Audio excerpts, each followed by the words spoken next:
ሰላም እንደምን አምሽታችኋል የተወደዳችሁ ተመልካቾቻችን ይህ የኢትዮጵያ ቴሌቪዥን ነው ኢቲቪ 57 በምዕራፍ 3 ተመልሷል የሰዓቱን አበይት ጉዳዮች እናስቀድም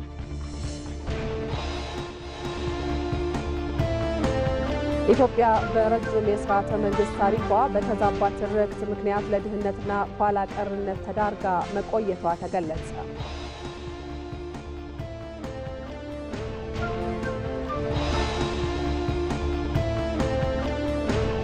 በቱሪዝም ዘርፍ እየተሰሩ ያሉ ስራዎች የተደበቁ የኢትዮጵያ ጸጋዎችን እያሳዩ መሆኑ ተገለጸ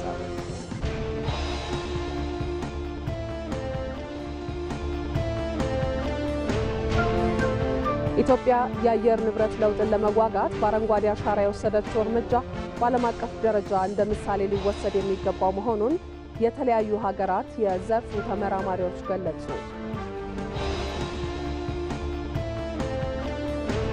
ከውጭ ኢራን ምዕራባውያን ሀገራት ሉዓላዊነቷን የማያከብሩ ከሆነ በኒውክሌር ማበልጸግ ዙሪያ ከማንኛውም ወገን ጋር እንደማትመክር አስታወቀች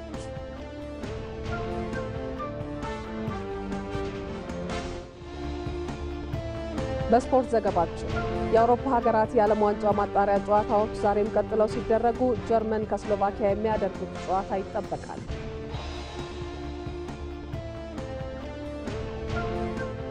ተመልካቾቻችን ዛሬ በኢቲቪ 57 ቆይታችን የወል ትርክትን መገንባት ለዘላቂ ብልጽግና ያለውን አስተዋጽኦ የተመለከተ ጉዳይ በአጀንዳነት እናነሳለን ለዚህ ደግሞ እንግዳ ጋብዘን በቀጥታ መስመራችን ላይ ቆይታ እናደርጋለን የማዕከላዊ ኢትዮጵያ ክልል ርዕሰ መስተዳድር ዶክተር እንዳሻው ጣሰው በቀጥታ መስመራችን ላይ ይገኛሉ ተጨማሪ ማብራሪያ ቆየት ብለው ሰዓቱ ሲደርስ ይሰጡናል ከኛ ጋር እንድትሆኑ በአክብሮት እንጋብዛችኋለን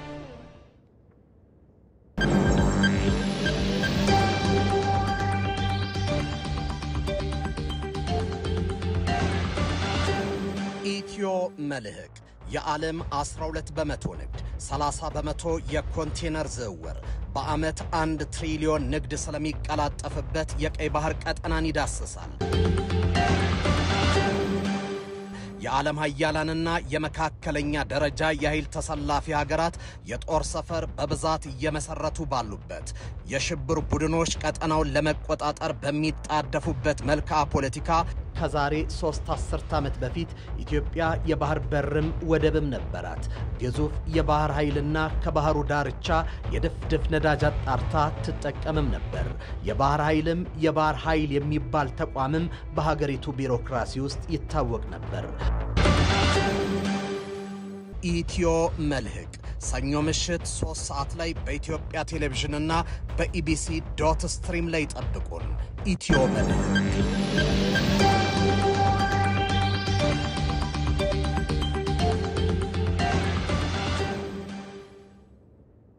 ተመልካቾቻችን የኢትዮጵያ ብሮድካስቲንግ ኮርፖሬሽን አዲስ የሚጀምረውና በተለያዩ ሀገራዊ ጉዳዮች ላይ ትኩረቱን የሚያደርገው ኢትዮ መልህቅ የተሰኘው አዲሱ መሰናዷችን ዛሬ 3 ሰዓት ላይ መቅረብ ይጀምራል ከዛሬ ጀምሮ ዘወትር ሰኞ ረቡዕና አርብ 3 ሰዓት ሲሆን እንድትከታተሉት ከወዲሁ በአክብሮት እንጋብዛችኋለን ከኢቲቪ 57 ዜና ጋር ማህሌት ታደለ ነኝ ወደ ቀዳሚው ዜና አልፋለሁ ጠቅላይ ሚኒስትር አብይ አህመድ በአፍሪካ ደረጃ ተወዳዳሪ መሆን የቻለ የአርቲፊሻል ኢንተለጀንስ ተቋም መገንባት መቻሉን ገለጹ ጠቅላይ ሚኒስትሩ የኢትዮጵያ አርቲፊሻል ኢንተለጀንስ ኢንስቲትዩትን የጎበኙ ሲሆን ተቋሙ በተለያዩ ዘርፎች አገልግሎት ላይ የሚውሉ ውጤታማ ስራዎችን መስራቱን ተናግረዋል ወንደሰናፎርቅ ዝርዝር አለው ዓለም በአርቲፊሻል ኢንተለጀንስ ወይም በሰው ሰራሽ አስተውሎት ዘርፍ ቀዳሚ ለመሆን እሽቅድምድም ላይ ነው ይህ ዓለም በፍጥነት እየተለወጠበት የሚገኝበት ዘርፍ ለኢትዮጵያ እድገት ወሳኝ ነው የሚል አቋምን የያዙት ጠቅላይ ሚኒስትር አብይ አህመድ በሳቸው ሐሳብ በመንጭነት ተቋም እንዲቋቋም አድርገዋል ጠቅላይ ሚኒስትሩ ለሀገሪቱ ወሳኝ መሆኑንም በወቅቱ በዚህ መልኩ ነበር የገለጹት አርቲፊሻል ኢንተለጀንስ ለሀገራችን ኢትዮጵያ በእጅጉ ከሚያስፈልጉ ኢንቨስት ማድረግ መከታተል መመራመር ከሚገባን የዘመኑ ቴክኖሎጂዎች ውስጥ ግንባር ቀደሙ ነው አርቲፊሻል ኢንተለጀንስ የማይነካው ሴክተር የለም በእርሻ አይተኬ ሚና አለው በኢንዱስትሪ አይተኬ ሚና አለው በጤና አይተኬ ሚና አለው በሰርቪስ በትሬድ በየትኛውም ሴክተር ብትሄዱ አርቲፊሻል ኢንተለጀንስ በጣም እጅግ ግዙፍ የሆነ ጠቀሜታ ለኛ ይሰጣል። በ2013 ጠቅላይ ሚኒስትሩ ይህንን ከተናገሩበት ጊዜ ወዲህ በዘርፉ ኢትዮጵያ የምትጫወተውን ሚና ከፍ ለማድረግ የሚያስችሉ ስራዎች ተሰርተዋል። አሁን ተወዳዳሪ መሆን የሚችልም ተቋም ተገንብቷል። ኢትዮጵያ ይህንን ጠንካራ ተቋም መገንባት የቻለችው ታዲያ ሌሎች መንግስታት ስለ ጉዳዩ በቂ ግንዛቤ ባልጨበጡበት ወቅት ነው። መንግስታት በቅጡ ከኩባንያዎች ባሻገር በደንብ ተረድተው ፖሊሲ ሳያስቀምጡ ተቋም ሳይገነቡ ኢትዮጵያ ኤአይን ተገንዝባ በሰነዶቹ አስቀምጣ ፖሊሲ ነድፋ ተቋም ገንብታለች። እንደ ከዚህ ቀደሙ የበይ ተመልካች በርቀት ነገር ይሆን የምትናገር በርቀት ነገር ይሆን የምትሰማ ሀገር ግን አይደለችም። በቅርበት ሰብጀክት ማተሩን ተገንዝባ ልጆቿን አሰልጥና ውጤት እያየችበት ነው።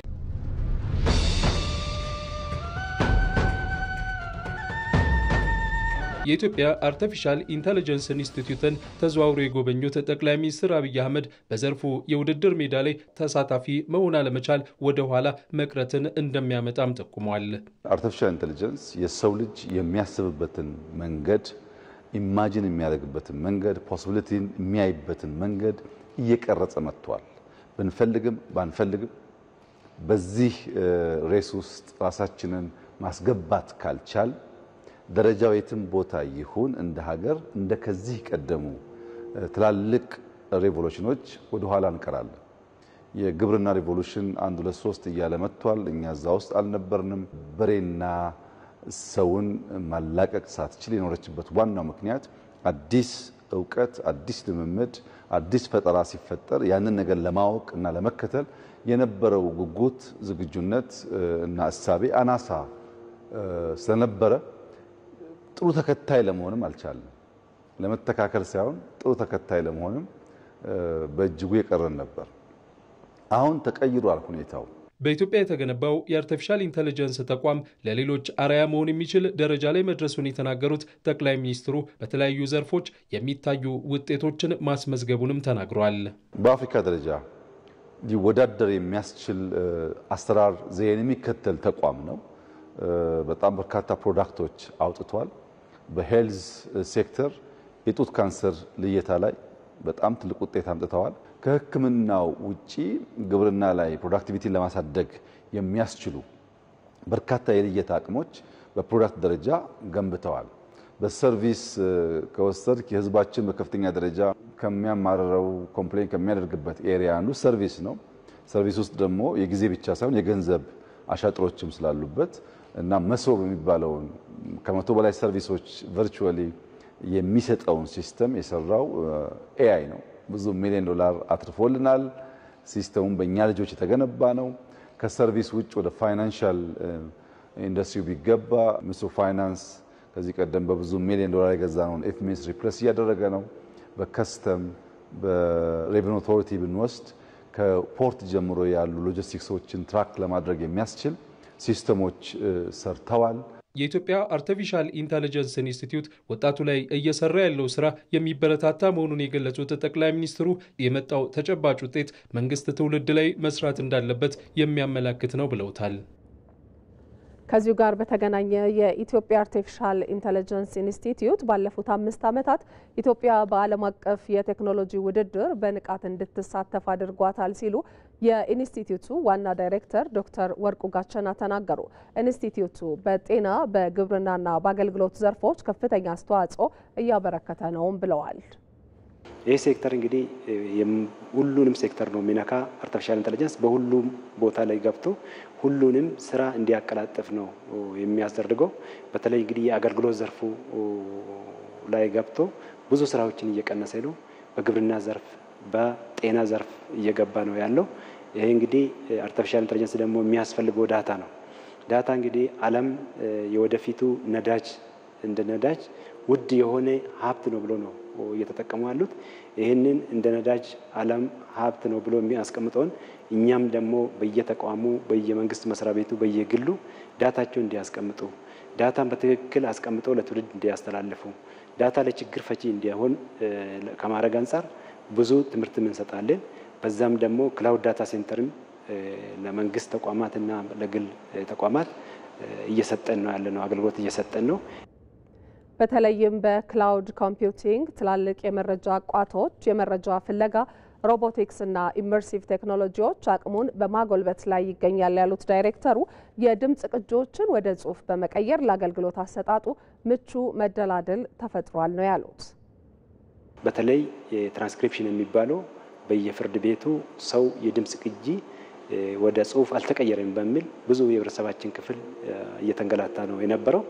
አሁን በጠቅላይ ፍርድ ቤትም በከፍተኛ ፍርድ ቤትም በአንደኛ ፍርድ ቤት ላይም ተጠቅመን ይሄንን ለህብረተሰባችን በቀላሉ ወዲያውኑ የፍርድ ሂደቱ እንደተወሰነ በጽሁፍ የሚያገኙበትና በዚህ ምክንያት እንግልትን አስቀርቷል።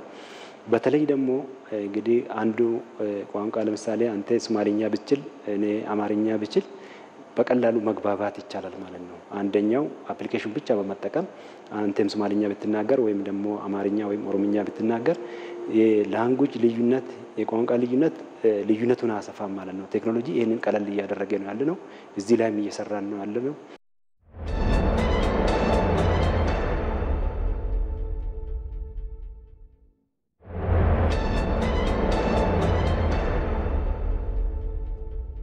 ተመልካቾች የኢቲቪ 57 ዜናን እየተከታተላችሁ ትገኛላችሁ። በመግቢያችን ላይ ወደ አስተዋወቅናችሁ የአጀንዳ ጉዳያችን ነው የምናልፈው። ኢትዮጵያ በረጅም የስርዓተ መንግስት ታሪኳ በተዛባ ትርክት ምክንያት ለድህነትና ኋላ ቀርነት ተዳርጋ እንደቆየች ይገለጻል። የጋራ ትርክቶቻችንን በማጎልበት ሀገር የጀመረችውን የእድገትና የብልጽግና ጉዞ በማስቀጠል ከፍታዋን ማረጋገጥ እንደሚገባም ይነገራል። ምንተስኖት ይልማ ይህንኑ ጉዳይ በተመለከተ ያሰናዳው ዘገባ አለ። ታሪክን፣ እምነትን፣ ባህልንና አመለካከትን ይዞ ከትላንት እንደሚቀዳ የሚነገርለት ትርክት በአንድ ሀገር ህዝቦች መካከል መግባባትንና አንድነትን እንደሚፈጥር ሁሉ መቃቃርን አጎልብቶ ለግጭት መንስኤ ሊሆን ስለሚችል በጎነቱ አሊያም ጎጂነቱ በቀራጮቹ መዳፍ ይወሰናል ሲሉ በዘርፉ ጥናት ያደረጉ ምሁራን ይገልጻሉ። ትርክታቸው ከመጻኢ ዕጣ ፈንታቸው ጋር የገጠመላቸው ሀገራት ሀገረ መንግስታቸውን አጽንተው በኢኮኖሚ የበላይ ለመሆን ሲፋለሙ፣ በአንጻሩ ደግሞ በጨቋኝ ተጨቋኝ የተወላገደ ነጠላ ትርክት ምክንያት የጋራ ነገር አተው ጦር የተማዘዙ የበዛ ዋጋ የከፈሉ ሀገራትም በርካታ ስለመሆናቸው ይነገራል። በሀገራችን ኢትዮጵያ የነጠላ ትርክቶች አንዱ ትልቁ ጉዳት ያስከተለ ሀገራችንን በብዙ ዘመናት በግጭቶች እንዲቆይ ያደርጓል። አንዳንድ ነገሮችም በጣም ጥቃቅን የሆነ ነገር የኔ መብዛቱ ትርጉም የለም። ስለዚህ ይሄ የጋራ ትርክት ማድረግ ያስፈልጋል።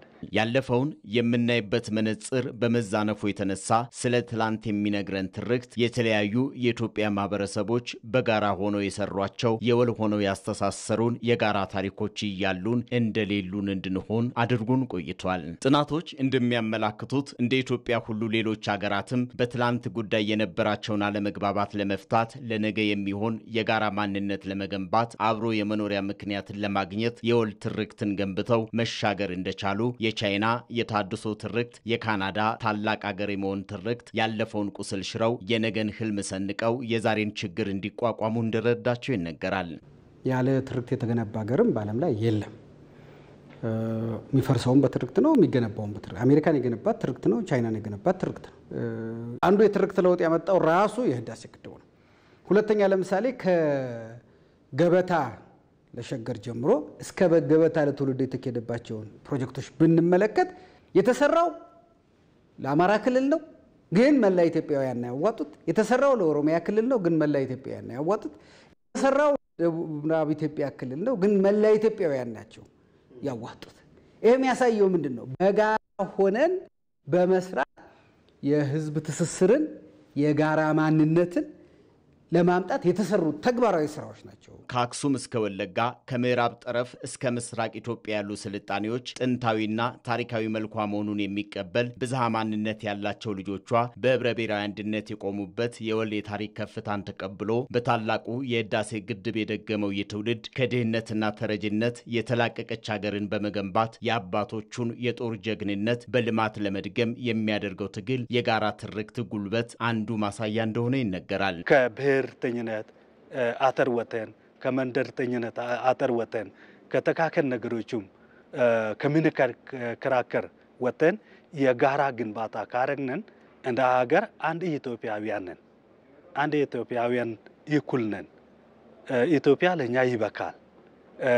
ሀብቶቻችንን ለይተን በጋራ ብንጠቀማቸውም ትርጉም ያለው ስራ መስራት እንችላለን። በርግጥ ትውልዱ በጎውን ብቻ ከታሪክ ሰበዝ መርጦ የሚቀበል ሳይሆን በነጠላ ትርክት ምክንያት የደረሰበትን ስብራት በልኮ የተረዳ የጠራ ሐሳብ ይዞ ለመሻገር የጋራ ትርክትን ያነገበ ለጋራ ህመም መፈወሻ ብቸኛ መዳኛ መንገድ የወል ታሪክ መትከል መሆኑን ተረድቶ የራሱን እድል በራሱ የወሰነ መሆኑ ይነገራል። ለህመሟ የማይሆን መድኃኒት ስትጋት የቆየችው ሀገር ዕዳ እንጂ በረከትን ሊያወርሳት ካልቻለው ከደማ አፍሳሹ ሀገር አፍራሹ ነጠላ ትርክቶታ ተነጣጥለን ከወደቅንበት ተደምረን በመንነሳበት ጉልበት ከኢትዮጵያ ልብና አእምሮ በወጣ ሀገራዊ ፍልስፍና የትውልድ ናፍቆት ወደ ሆነው ብልጽግና መስፈንጠሪያ አሰባሳቢ ትርክት መሆኑን የጠቅላይ ሚኒስትር አብይ አህመድ የመደመር መንግስት መጽሐፍ በግልጽ ይናገራል። ኢትዮጵያውያን ህብራዊም ናቸው አንድም ናቸው ብለን ከመቀበል ነው። ይሄንን የምንቀበለው ስለሚጠቅመን እንዳይመስልህ እውነት ስለሆነ ነው። ይህ ትርክትን አጽንተን እንደ ሀገር እንደ ኢትዮጵያ እንደ መንግስት ሁሉም ፓርቲዎች ሁሉም አይነት ሐሳቦች ሁሉም አይነት እምነቶች ሁሉም አይነት አደረጃጀቶች ይሄንን መያዛችን ኢትዮጵያን ችግሮቿን ወደ ኋላ እየጣለች እድሎቿን ከፊቷ እያገኘች የምትሄድ ሀገር እንድትሆን ስለሚያደርጋት ችግሮቻችን እየተፈቱ መሄዳቸው አይቀሬ ነገር። የጋራ ትርክት የቀደመን ዕዳ በምክክር በድርድርና በይቅርታ ዘግቶ ኢትዮጵያና ልጆቿን ከትላንት የሚያስታርቅ ትንሳኤዋን ለማረጋገጥ ከሀገራዊ ችግራችን የተወለደ ሀገራዊ መድኃኒት እንደሆነ የሚነገርለት የመደመር እሳቤ አንድም ብዙም የታሪክ እምብርት የሆነችውን ድንቅ ሀገር ወደ ጅምር ታላቅነቷና ወደ ሙሉ ክብሯ የሚመልስ መሆኑ ይነገርለታል። ተመልካቾች እዚሁ ጉዳይ ላይ እንቆያለን። ለተጨማሪ ማብራሪያ ቀደም ሲል እንዳስተዋወቅናችሁ እንግዳ ጋብዘናል። እንግዳችን የማዕከላዊ ኢትዮጵያ ክልል ርዕሰ መስተዳድር ዶክተር እንዳሻው ጣሰው ናቸው። ከሳቸው ጋር ጥቂት ቆይታ እናደርጋለን። አብራችሁን ሁኑ። ዶክተር በቀጥታ መስመራችን ላይ ስለተገኙና ስለሚሰጡን ማብራሪያ አስቀድመን እጅግ አድርገን እናመሰግናለን። እንደሚታወቀው ኢትዮጵያ እንደ ሀገር በጋራ የሚያኖሩ ትርክቶች አሉን ኢትዮጵያውያን። ነገር ግን እነዚህን የወል ትርክቶቻችንን ለሀገር ግንባታ ለእድገታችን ለብልጽግናችን ስንጠቀምባቸው አልታየም ለዘመናትና ምክንያቱ ምንድነው ከሚለው ሐሳብ እንነሳ። በጣም አመሰግናለሁ በዚህ ጉዳይ ላይ ሐሳቤን እንዳካፍል እድሉን ስለሰጣችሁኝ። እንግዲህ አንድ ሀገር ግንባታው የሚረጋገጠው ትርክትን መሰረት አድርጎ ነው።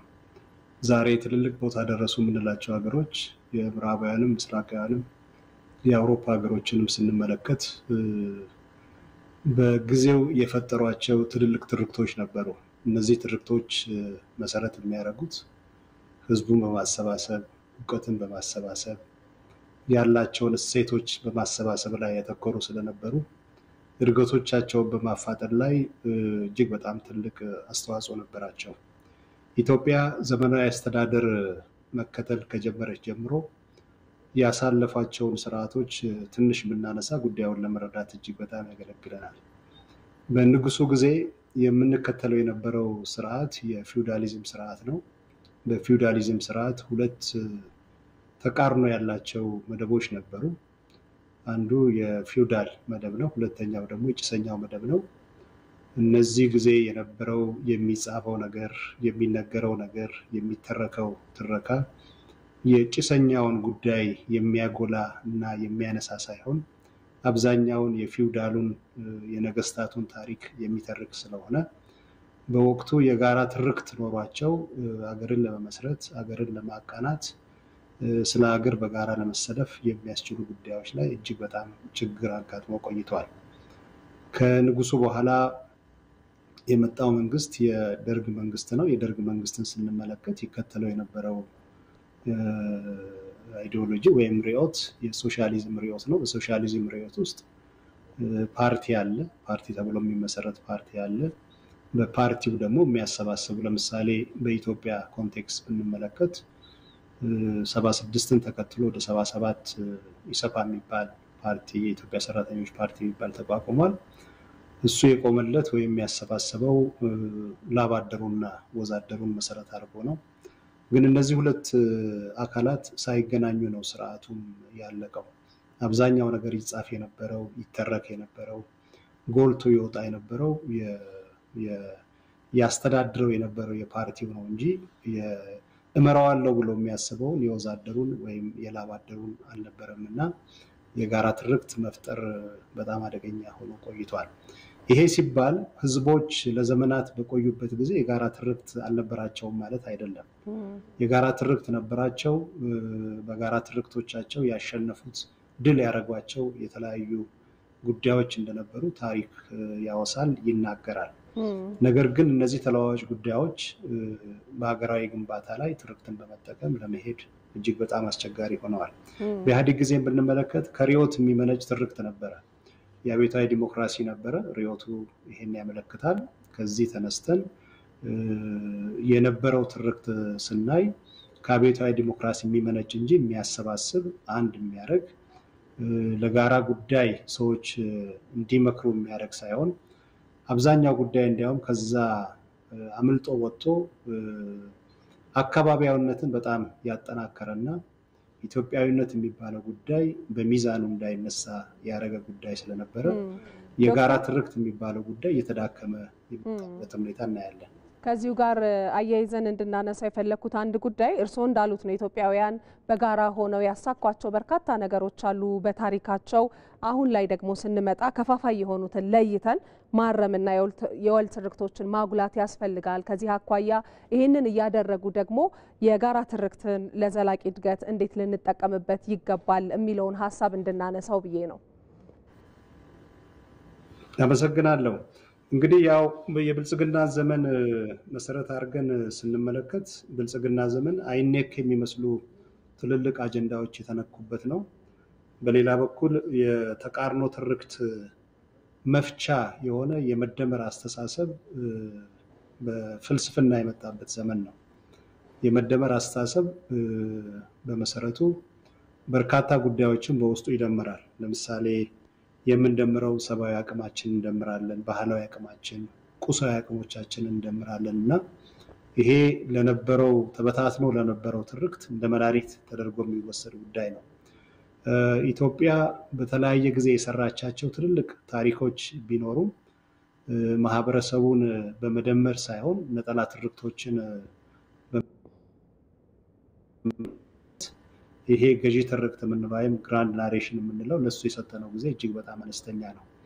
አሁን የጀመርነው በመደመር አስተሳሰብ የነጠላ ትርክት በመሰረቱ አንድ ሀገርን ወደሚፈለገው ደረጃ አደርስም። ብዙ ሀገሮች ሞክረዋል፣ ወድቀውበታል።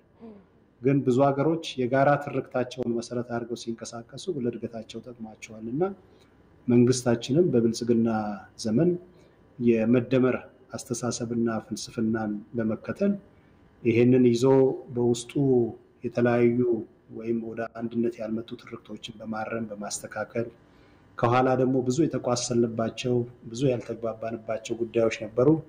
እነዚህን በማስተካከልና በማየት ከኋላ የሚወሰዱ መልካም ነገሮች ካሉ በሚዛናቸው ይወሰዳሉ። አሁን ደግሞ አዳዲስ ነገሮች እንዲገቡ ይደረጋሉ። ለወደፊት ደግሞ የሚመጡ አዳዲስ ጉዳዮች ካሉ በምርምርና ጥናት ላይ ተመስርተው እንዲገቡ ተደርገው የኢትዮጵያን የጋራ ትርክት ለመመስረት የኢትዮጵያን የጋራ ትርክት ለመቅረጽ እጅግ በጣም ትልቅ ትግል እየተደረገ ነው ያለው። ትርክት ብቻውን ደግሞ አንድ ሀገር አያሳድግም። ትርክትን በበቂ ሁኔታ ማደግና መጎልበት የምንፈልግ ከሆነ የሀገሪቷን ኢኮኖሚ ማሳደግ እጅግ በጣም ያስፈልጋል። የሀገሪቱም ኢኮኖሚ ማሳደግም ከተፈለገ ትርክት ላይ ነው መሰረት የምናደርገው። ለምሳሌ የነበረው የኢኮኖሚ የመገንቢያ ጉዟችን ግብርና መርህ ነበር። አሁን ከዛ ከፍ አድርገን ሌሎች ተጨማሪ ነገሮች አስበን እንደ ኢንዱስትሪ ያሉ ጉዳዮችን አስገብተናል፣ እንደ ማዕድን ያሉ ጉዳዮችን አስገብተናል፣ እንደ ቱሪዝም ያሉ ጉዳዮችን አስገብተናል፣ እንደ ዲጂታል ኢትዮጵያን የመገንባት ጉዳዮች አስገብተናል። ይሄ በራሱ ትርክት ነው።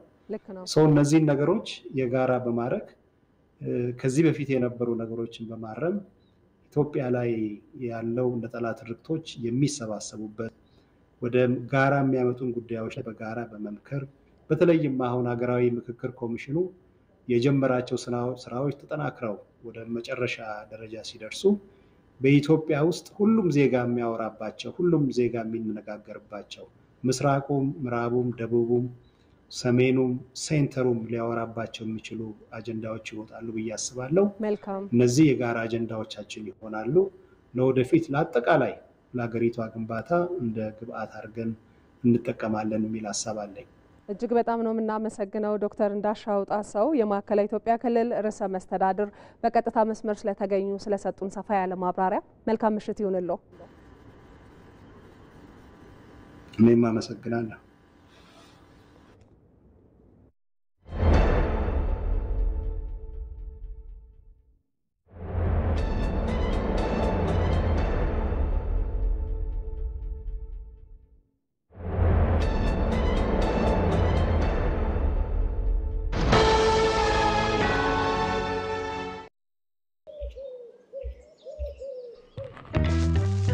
ቆይ አንዴ እንዳትሄድ ጠብቀኝ። የሲቪ ቪዛ ካርድ አዝዤ መምጣት ብቻ ነው።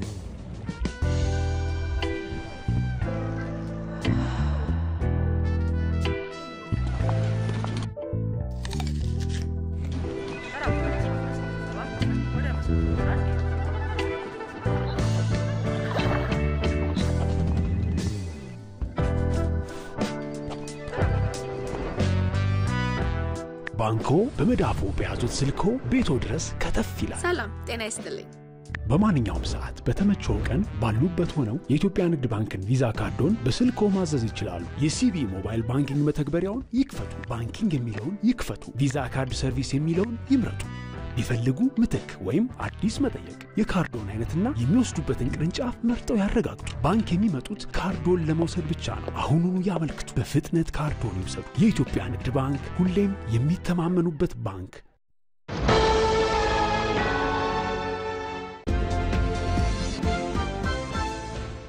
የሳይበር ሉዓላዊነት ብሔራዊ ጥቅምን በማስጠበቅ ውስጥ የነገው የአዲስ ቀን የዜና መሰናዶ የሀገር ጉዳያችን ነው። የሳይበር ደህንነት ጉዳይ ከሀገር ሉዓላዊነት ጉዳይ ተለይቶ የሚታይ አይደለም። ኢትዮጵያም ለሀገር ደህንነት ስጋት የሆኑ ሁኔታዎችን በማጤን ተጋላጭነትን የመፈተሽና የቁጥጥር አቅምን ማሳደግ ላይ ትኩረት አድርጋለች። ይህን መሸከም የሚችል ምህዳር በመፍጠር ሂደትም የሳይበር ደህንነትን የማስጠበቅ ሀገራዊ አቅም እያደገ መጥቷል።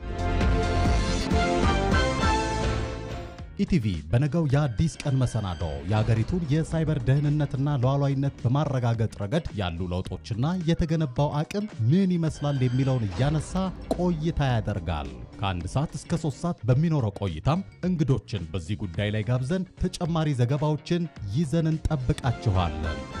አዲስ ቀን ኢቲቪ 57 ይቀጥላል። ተመልካቾች ወደ ሌሎች ጉዳዮቻችን እናልፋለን። በቱሪዝም ዘርፍ እየተሰሩ ያሉ ስራዎች የተደበቁ የኢትዮጵያ ጸጋዎችን እያሳዩ መሆኑ ተገለጸ። ኢትዮጵያ በቱሪዝም ሀብት ብትታደልም ተጠቃሚነቷ ግን እዚህ ግባ የሚባል እንዳልነበረም ይነገራል። ሙሉ ግርማይ ዝርዝር አለው። በታሪካዊነቱና በኪነ ህንፃ ጥበብነቱ ብዙሃን የሚደነቁበት ሆኖ ኖሯል። ዓመታትን የተሻገረው ቅርስ ተዘንግቶ ተጎሳቁሎና ተሰነጣጥቆ የሚመለከተው ሁሉ የመፍረስ ስጋት እንደተደቀነበት ሲገልጽ ቆይቷል። እንዲህ ያሉ በእጅ ያሉ ሀብቶች ጭምር መዘንጋታቸው ስለምን ያስብላል። አሁን ላይ የአጼ ፋሲል ቤተ መንግስት ቅርሱን የማዳን ስራ በመሰራቱ ዳግም እንደ አዲስ ለጎብኚዎች እንዲገለጥ በማድረግ ለብዙዎች ስጋት ምላሽ የሰጠ ነው።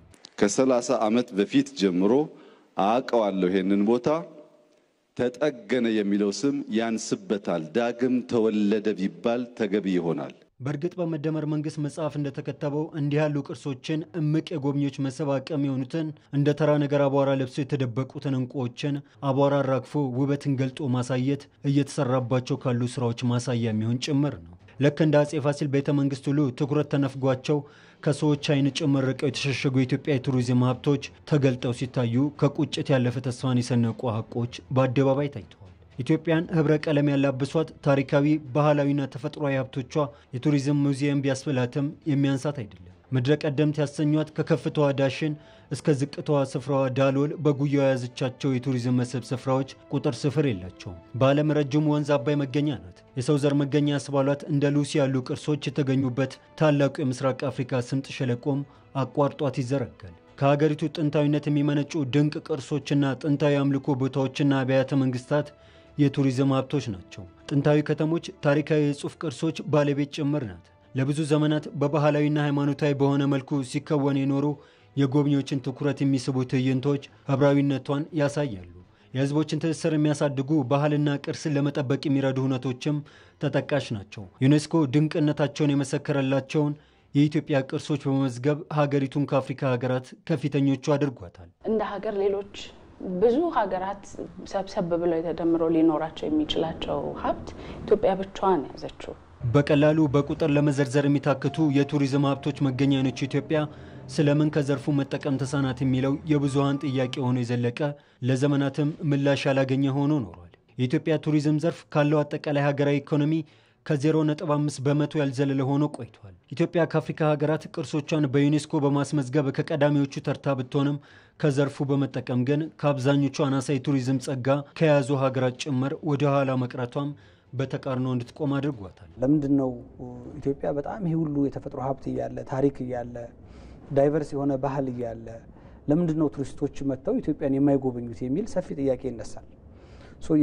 የማይጎበኙት የነበረው ብዙ ቱሪስት የማይመጣው ምክንያት አንዱ እንዲህ አይነት ለቱሪስቶች አስፈላጊ የሆኑ ፋሲሊቲዎች፣ የመዝናኛ ቦታዎች፣ ማረፊያ ቦታዎች በቀላሉ ከቦታ ቦታ መንቀሳቀስ የሚያስችሉ ሁኔታዎች ስላልነበሩ ነው።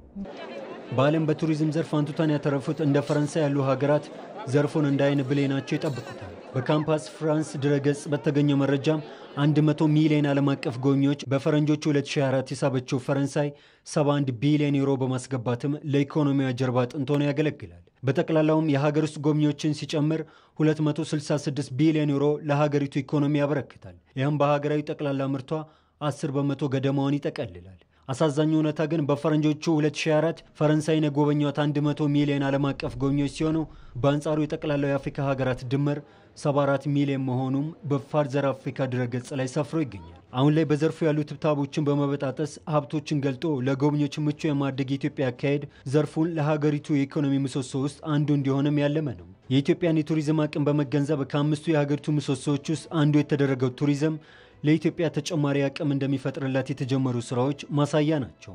ለዚህም ይመስላል መደመር ከምናብ የሚጀምር አሻግሮ ተመልክቶ ተስፋን የሚዘራ ዛሬን ከትንሹ የሚጀምር ዘላቂና ማይነትብ አድርጎ የሚሰራ ፍልስፍና መሆኑ ከታየባቸው ዘርፎች መካከል የቱሪዝም ኢንዱስትሪ ዋነኛ መሆኑም በመደመር መንግስት መጽሐፍ የተገለጸው። ጅማሮውን ከአዲስ አበባ 4 ኪሎ ቤተ መንግስት አድርጎ አዳዲስ የጎብኚዎች መዳረሻ ልማት፣ ገበታ ለሀገር ገበታ ለትውልድ በሚሉ ተነሳሽነቶች በተለያዩ የሀገሪቱ ስፍራዎች ተዳርሰዋል። የኢትዮጵያን የቱሪዝም አቅሞችን የገለጡት ስራዎች ለዘርፉ እንደ ተምሳሌት የሚወሰዱ ናቸው። እነዚህ የገበታ ፕሮጀክቶች አንዱ መሰረታዊ ዓላማቸው ያላየናቸውን ሀብቶቻችን ገልጠው ማሳየት ነው። ቱሪዝም ከኢኮኖሚ አቅም ባሻገር የህዝብ ለህዝብ ትስስርን ለማጠናከርና ለጠንካራ ሀገረ ግንባታ ድርሻው የላቀ ስለመሆኑ የሀገራት ተሞክሮ ያሳያል። የኢትዮጵያም የቱሪዝም ጸጋዎችን ማልማትና ማስተዋወቅ ትርጉሙ የጎላ የሚያደርገውና በብዙ አመክንዮችም የታጀበ በመሆኑ ነው። ኢትዮጵያ የአየር ንብረት ለውጥን ለመዋጋት በአረንጓዴ አሻራ የወሰደችው እርምጃ ከዓለም አቀፍ ደረጃ እንደ ምሳሌ ሊወሰድ የሚገባው መሆኑን የተለያዩ ሀገራት የዘርፉ ተመራማሪዎች ገለጹ። ችግሩን በጋራ ለመዋጋት የሚያስችል የጋራ ትርክት እንዲፈጠርም የመምራት ሚናን እየተጫወተች ስለመሆኑ ተገልጿል። ሀብታሙ ተክለስላሴ ዝርዝር አለው። ዓለም በአየር ንብረት ለውጥ ስትፈተን ሀገራት በተገኘው መድረክ ቃል ከመግባት የዘለለ ነገር ፈጽመዋል ለማለት ያስቸግራል። በየዓመቱ ቃላቸውን አክብሩ ሆኗል የሚስተጋባው። ኢትዮጵያ ግን መፍትሄዎቹ እኛው እንሆንን ያመላከተ እውነተኛ እርምጃን ለዓለም አሳይታለች። በብራዚል ቤሌም እየተካሄደ በሚገኘው 30ኛው የአየር ንብረት ለውጥ ጉባኤም ይህንኑ ነው ተመልከቱ እያለች ያለችው። በእርግጥም የኢትዮጵያን ያህል ማንሰራ የሚሉት የዘርፉ አጥኚዎች ምስክርነታቸውን ይሰጣሉ። ኢትዮጵያ የወሰደችው ጠንካራ እርምጃ በተለይም በሁለተኛው የአፍሪካ የአየር ንብረት ለውጥ ጉባኤም እንዳየነው አፍሪካዊ ትብብርና አቅምን ለማጠናከር ጉልህ ድርሻ ነበራት። ነገር ግን ኢትዮጵያ ጉባኤውን ከማዘጋጀት ባለፈ የጋራ አፍሪካዊ ትርክት እንዲፈጠርም የመምራት ሚናን ተጫውታለች። አፍሪካዊ መፍትሄን የሚያመላክት አመራርም አስፈላጊ ነው። የአረንጓዴ ልማት ስትራቴጂን ያስቀመጠ ነው። ይህ ደግሞ የእድገትና የአየር ንብረት ለውጥን አቀናጅቶ የሚይዝ አረንጓዴ ኢኮኖሚን ለመገንባትና መካከለኛ ገቢ ካላቸው ሀገራት ተርታ ለመሰለፍ የተያዘውን እቅድ ለማሳካት የሚያስችል ነው። በዚህ ታዲያ ጠንካራ ኢኮኖሚን ለመገንባት የያዘችውን የረጅም ጊዜ እቅድ ለማሳካት እየሄደችበት ያለው መንገድ ሊደነቅ የሚገባ ነው። የነጣው የገረጣው ማብቀል የተሳነው መሬት ማገገም ጀምሯል። ወዙ መለስ ካለም ሰነባበተም። በአረንጓዴ አሻራ መርሃ ግብር እንቅስቃሴውም የኃይል አቅርቦቱም ታዳሽ ኃይልን ምርጫው ካደረገ ዓመታት ተቆጥሯል። ኢኮኖሚውም አረንጓዴ እንዲሆን ጽኑ መሰረት እየተፈጠረ ነው። እነዚህን ሁሉ ለመታዘብ እድሉን ያገኙ የኢትዮጵያን ያህል ያለውን የሆነ መፍትሄ ያመላከት የለም እስኪባል አፈጻጸሙ አስደናቂ መሆኑን ያነሳሉ። The Green Legacy program that Ethiopia has been able to spearhead ኢትዮጵያ የአየር ንብረት ለውጥን ለመዋጋት የምታከናውነው የአረንጓዴ አሻራ መርሃ ግብር የካርበን ልቀትን ለመቆጣጠር ብቻም ሳይሆን የተራቆተ መሬት እንዲያገግምና የደን ሽፋኑ እንዲጨምር የሚያስችል በዓለም አቀፍ ደረጃም እንደ ምሳሌ ሊወሰድ የሚገባው ነው። የኃይል አማራጭ ቅንጅት አስተማማኝ በሆነ መልኩ ተጋላጭነትን መቀነስ፣ የውሃ ሀብት አጠቃቀም እንዲሁም ምርታማነትን የማሳደግና የምግብ ዋስትና ጉዳዮች በሙሉ የዚህን የአረንጓዴ አሻራ መርሃ ግብር ትኩረት እንደሆኑ እረዳለሁ። ኢትዮጵያም በዚህ ላይ እየሰራች ያለችው ስራ ጠንካራ ነው። ኢትዮጵያ የደን ሽፋኗን እያሳደገች በመሆኑ የአየር ንብረት ለውጥን ለመዋጋት አቅም እያገኘች መጥታለች። ይህ ደግሞ የኢኮኖሚ ሆነ ማህበራዊ ጠቀሜታው ከፍ ያለ ነው። በብራዚል ቤሌም መካሄድ በቀጠለው የዓለም የአየር ንብረት ለውጥ ጉባኤ ኢትዮጵያ ስራዎቿን ባሳየችባቸው መድረኮች ሁሉ ይህስ ምሳሌ የሚሆን ነው ይባልለታል። ለካስ እንዲህ ማድረግ የምንችል ነበር ቁጭትን ፈጥሮ በርካቶች ሐሳባቸውን ሰጥተዋል። ከሁሉ በላይ ፖለቲካዊ ቁርጠኝነቱ ከፍ ያለ ነውና አሁን ከሚነገርለት በላይ እንደምትፈጽምም ሁሉም እርግጠኛ ነው። በእርግጥም ኢትዮጵያ በስራዎቿ የትርክቱ መሪ ምሳሌ ሆና ታይታለች። የኢትዮጵያ መንግስት በራሱ ተነሳሽነት አፍሪካንና አፍሪካውያንን በማስተባበር በዚህ ላይ ለውጥ ለማምጣትና ችግሩን በጋራ ለመዋጋት የሚያደርገውን ጥረት እናደርጋለን።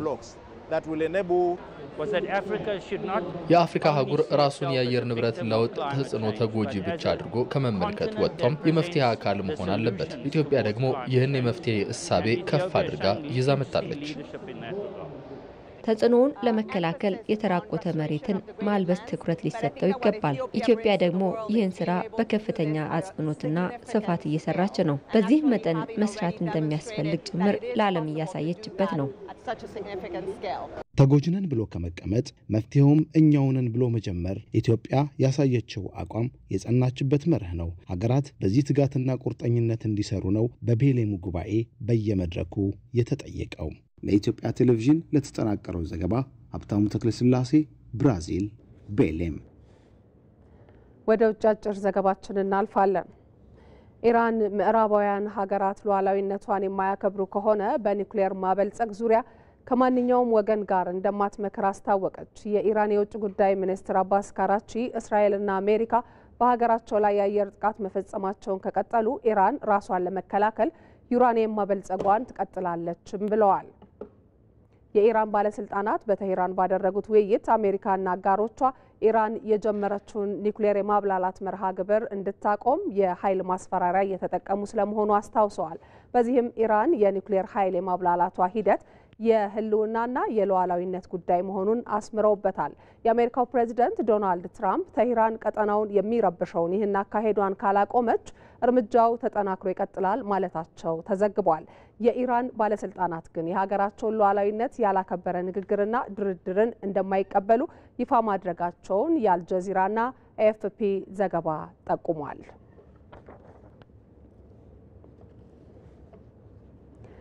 ወደ ስፖርት ዘገባችን ደግሞ እናልፋለን። የአውሮፓ ሀገራት የዓለም ዋንጫ ማጣሪያ ጨዋታዎች ዛሬም ቀጥለው ሲደረጉ የጀርመን ከስሎቫኪያ ጨዋታ ይጠበቃል። ካደረጓቸው 5 ጨዋታዎች 4ቱን ያሸነፉት ጀርመንና ስሎቫኪያ በኩል 12 ነጥቦች በግብ ክፍያ ተበላልጠው አንደኛና ሁለተኛ ደረጃ ላይ መቀመጣቸው የምሽቱን ጨዋታ እንዲጠበቅ አድርጎታል። ምሽት 4:45 ላይ በሬድቡል አሬና የሚደረገውን ጨዋታ የሚያሸንፈው ቡድን በ2026ቱ የዓለም ዋንጫ በቀጥታ ማለፉን ያረጋግጣል። ክቡራን ተመልካቾቻችን የኢቲቪ 57 ዜናችን በ3 ምዕራፎች ተከፋፍሎ በተከታተላችሁት መልኩ ተጠናቋል። ልክ 3 ሰዓት ሲሆን ደግሞ አዲስ የሚጀምረው በተለያዩ ሀገራዊ ጉዳዮች ላይ ትኩረቱን የሚያደርገው ኢትዮ መልህቅ ፕሮግራማችን ይጀምራል። እንድትከታተሉ ከወዲሁ በአክብሮት እንጋብዛችኋለን። መሀሌት ታደለ ነኝ። በሰላም ነው።